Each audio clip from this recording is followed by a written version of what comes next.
નમસ્કાર વિદ્યાર્થી મિત્રો, ધોરણ 12 કોમર્સ આંકડાશાસ્ત્ર વિષયમાં હું એમડી રાવળ આપણી એમડી એજ્યુકેશન યુટ્યુબ ચેનલમાં હું તમારું હાર્દિક સ્વાગત કરું છું. આપણે છેલ્લા 15 લેક્ચરથી ચેપ્ટર નંબર 1 સૂચકાંક ભણી રહ્યા છીએ. આજે 16મા લેક્ચરની અંદર કંઈક નવું શીખવાના છીએ. 15 લેક્ચર સુધીમાં બધી જ રીતના એક બે દાખલાઓ આપણે જોઈ લીધા. 1.4 સુધીના તમામ પ્રશ્નો પૂરા થઈ ગયા અને આખા ચેપ્ટરના એકમવાળા પ્રશ્નો આપણે બાકી રાખ્યા છે. આજે આપણે ટૂંકા દાખલાઓની વાત કરવાના છીએ, જે 2 માર્ક્સમાં પૂછાય છે, 3 માર્ક્સમાં પૂછાય છે. તેવા દાખલાઓ વિશે આપણે ચર્ચા કરીશું. તો લેટ્સ સ્ટાર્ટ. પેજ નંબર 50 પર દાખલા નંબર 7. દાખલા નંબર 7 એવું કહે છે કે એક સમયગાળા દરમિયાન જીવન નિર્વાહ ખર્ચનો સૂચકાંક 280 થી વધીને 340 થયો અને વેતન 13,500 થી વધીને 14,750 થયું હોય તો કામદારને વાસ્તવમાં કેટલો ફાયદો કે નુકસાન થશે તે શોધો. જ્યારે તમને આવક, વેતન, પગાર એના વિશેનો પ્રશ્ન આપવામાં આવે ત્યારે તમારે ત્રિરાશિનું પદ મૂકી દેવાનું છે. અહીંયા હું હેડિંગ કરી દઉં છું. વિભાગ સી, પ્રશ્ન નંબર 7. વિભાગ સી નો પ્રશ્ન 7મો. એમાં ત્રિરાશિનું પદ આ રીતે મૂકવાનું છે કે સૂચકાંક, જો વેતન આપ્યું હોય તો વેતન લખવાનું, પગાર આપ્યો હોય તો પગાર, આવક આપી હોય તો આવક. અહીંયા આધાર વર્ષ, અહીંયા ચાલુ વર્ષ. પહેલી લીટી વાંચીએ તો એમાં એવું લખ્યું છે, એક સમયગાળા દરમિયાન જીવન નિર્વાહ ખર્ચનો સૂચકાંક 280 થી વધીને 340 થયો. 280, 340. વેતન 13,500 થી વધીને 14,750 થયું. 13,500 થી વધી કેટલું થવું જોઈએ? 14,750 થયું, વાત બરાબર છે, પણ કેટલું થવું જોઈએ? નિયમ અનુસાર નિયમ એવો છે કે જેટલા ટકા સૂચકાંક વધે ને એટલા જ ટકા વેતન વધે. તો અહીંયા આપણે ક્રોસ ગુણાકાર. ચાલુ વર્ષની આવક માટે 340 ગુણ્યા 13,500 ભાગ્યા 280. 13,500 ગુણ્યા 340 ભાગ્યા 280, 16,392.86. 16,392.86 રૂપિયા એટલી આવક હોવી જોઈએ કામદારની. પણ રકમમાં એમ કહે છે કે જીવન નિર્વાહનો સૂચકાંક 280 થી વધીને 340 થયો અને વેતન 13,500 થી વધીને 14,750 થયું. ખરેખર થવું જોઈએ 16,392, પણ થયું છે ખાલી કેટલું? 14,750 જ વધ્યું છે. એટલે એનો મતલબ કે જેટલી એનું વેતન વધવું જોઈએ એટલું વધ્યું નથી, ઓછું વધ્યું છે. 16,392 થવું જોઈએ, પણ થયું છે 14,750. હવે એક વર્ષ કામ કરતા હોઈએ, આપણે કોઈ જગ્યાએ નોકરી કરતા હોઈએ અને દર વર્ષે 1,000 રૂપિયા પગારમાં વધારો આપે અને કોઈક વર્ષે 500 વધારો આપે, તો આપણે એવું કહીએ કે ઓછો વધારો થયો. વધારો તો થયો પણ ઓછો. તો આ એના જેવું જ છે કે 13,500 થી વધીને 14,750 થયું, પણ 16,392 થવું જોઈએ, એટલે ઓછો વધારો થયો છે. એટલે એમ કહેવાય કે કામદારને વાસ્તવમાં 16,392.86 માઇનસ 14,750 બરાબર 16,392.86 માઇનસ 14,750 એટલે કેટલું આવ્યું? 1642.86.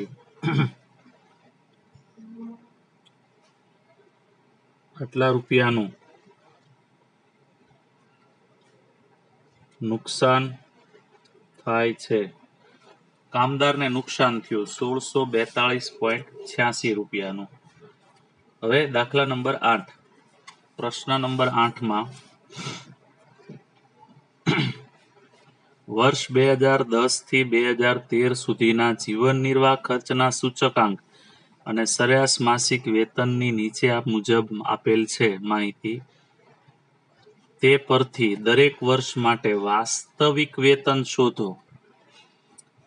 વાસ્તવિક વેતન શોધવાનું કે તો રકમને ઊભી કોલમમાં ગોઠવી જ દેવાની, ઉપર 2-3 લીટી છોડવાની સૂત્ર લખવા માટે. વર્ષ 2010 નીચે ગણતરી આવશે એટલે એક એક લીટી છોડતી જવાની. 2011, 2012, 2013. સરેરાશ માસિક વેતન, સરેરાશ માસિક વેતન 35,000, 40,000, 42,000, 50,000. આ વર્ષે આ ટાઈપના પ્રશ્નો પૂછાવાની શક્યતા વધારે છે. આટલા વર્ષોમાં ક્યારેય પૂછાણા નથી, પણ આ વર્ષે પૂછાવાની શક્યતા એટલા માટે વધારે કારણ કે જે દાખલાઓ દર વર્ષે પરીક્ષામાં પૂછાતા હતા એકમ પરિવર્તનના, એ પ્રશ્નો આ લોકોએ કાઢી નાખ્યા છે અભ્યાસક્રમમાંથી. તો હવે પ્રશ્ન એ થાય કે તો પરીક્ષામાં પૂછશે શું? તો જવાબ એવો આવે કે એવું પૂછશે કે જે અત્યાર સુધી ક્યારેય પૂછ્યું જ નહોતું, જે સહેલું હતું એકદમ, જે આ ટાઈપનું.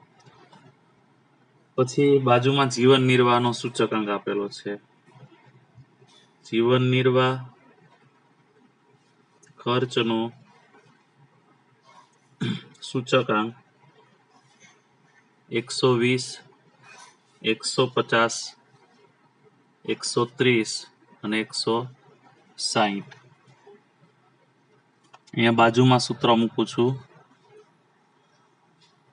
વાસ્તવિક વેતન બરાબર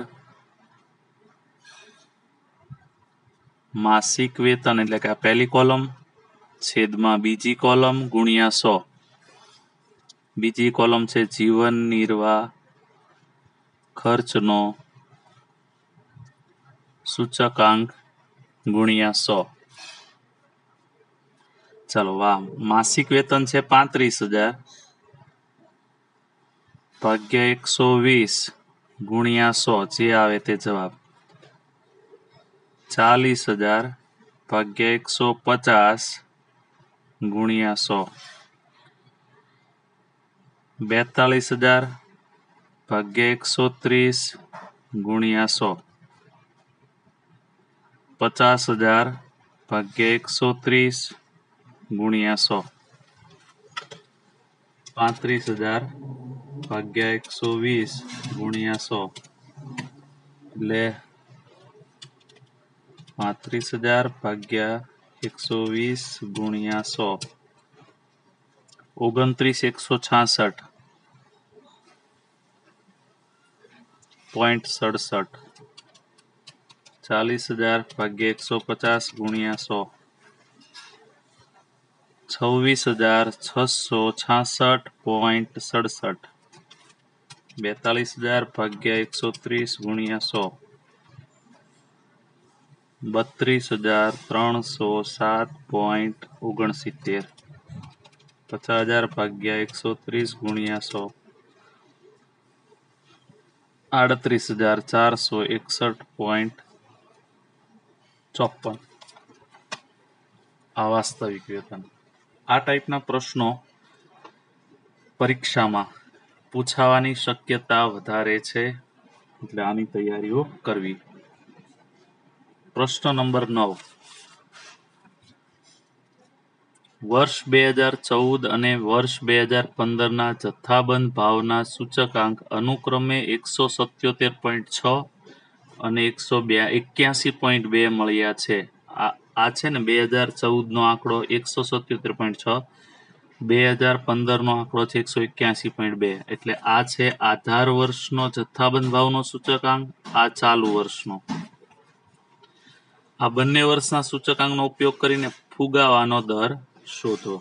હવે આપણે ફુગાવાના દરનો ક્યારેય દાખલો આવ્યો નથી, એટલે એનું એક સૂત્ર છે કે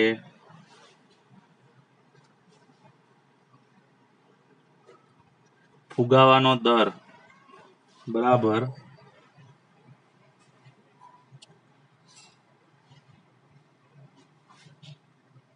ચાલુ વર્ષનો જથ્થાબંધ ભાવનો સૂચકાંક માઇનસ અગાઉના વર્ષનો જથ્થાબંધ ભાવનો સૂચકાંક છેદમાં અગાઉના વર્ષનો જથ્થાબંધ ભાવનો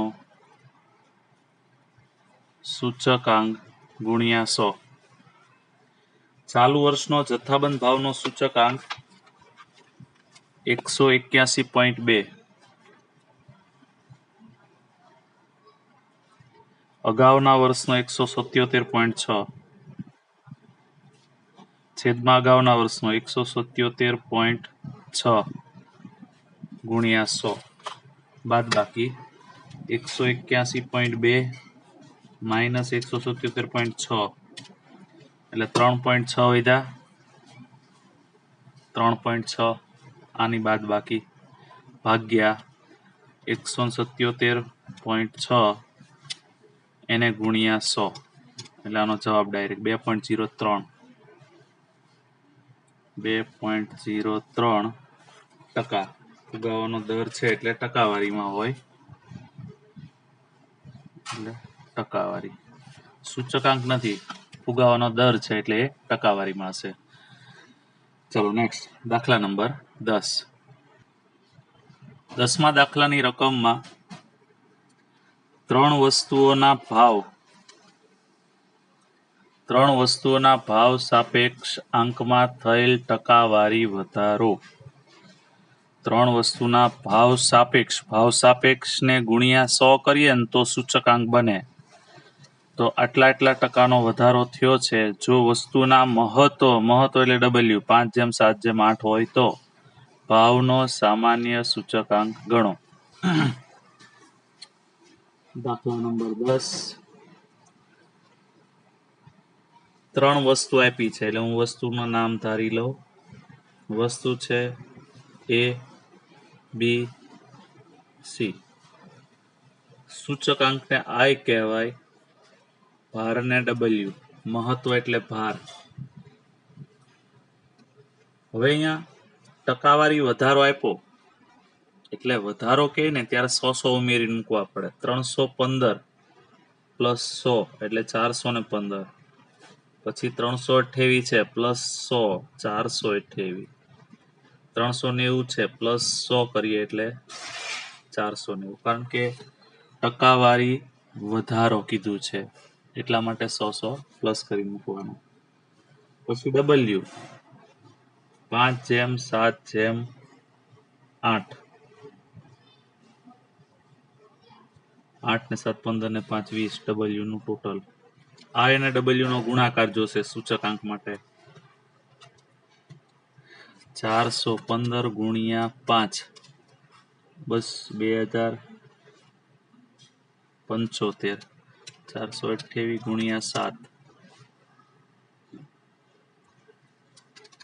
490 ગુણ્યા 8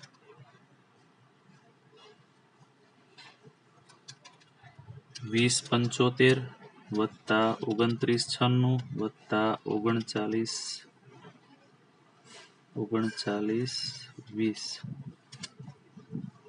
8991.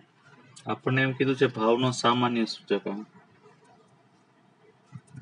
ભાવનો સામાન્ય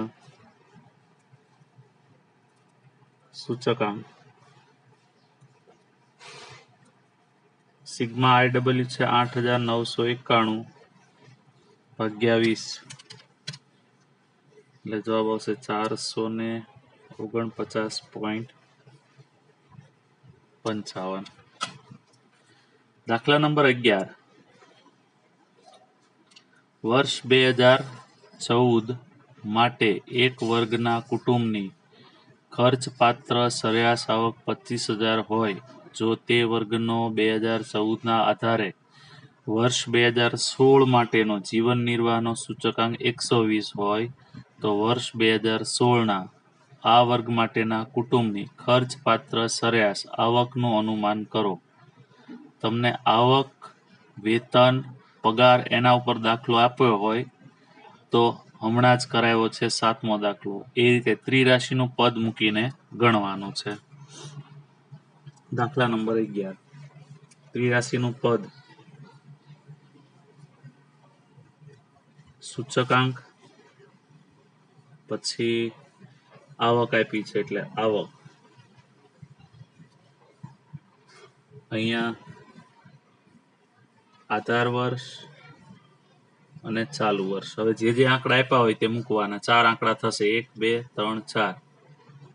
4 માંથી 1 શોધવાનો એટલે 3 આંકડા આપેલા હોવા જોઈએ. 2014 માટે એક કુટુંબની ખર્ચપાત્ર આવક 25,000. 2014 છે આધાર વર્ષ છે અને 2016 છે ચાલુ વર્ષ છે. દાખલાની અંદર કોઈ પણ દાખલામાં 2 વર્ષ આપ્યા હોય એમાં જે જૂનું હોય તેને આધાર કહેવાનું અને નવું હોય એને ચાલુ વર્ષ કહેવાનું. તો 2014ના વર્ષની આવક 25,000. 2014 એટલે આધાર વર્ષ. આધાર વર્ષની આવક અહીંયા આપેલી છે 25,000. 2016 માટેનો જીવન નિર્વાહનો સૂચકાંક 120. ચાલુ વર્ષનો સૂચકાંક 120. તો 2016 માટેના આ વર્ગની આવકનું અનુમાન કરો. 2016 એટલે ચાલુ વર્ષની આવક શોધવાની છે. તો આ આંકડો હોવો જોઈએ ને. આ આંકડો એટલે કયો? આધાર વર્ષનો સૂચકાંક. તો કે આધાર વર્ષનો સૂચકાંક કેટલો હોય? 100. હવે સિમ્પલ ગણતરી, ક્રોસ ગુણાકાર. 120 ગુણ્યા 25,000 ભાગ્યા 100. 120 ગુણ્યા 25,000 ભાગ્યા 100. 30,000 રૂપિયા. 30,000 રૂપિયા. શોર્ટકટ રીત પણ છે.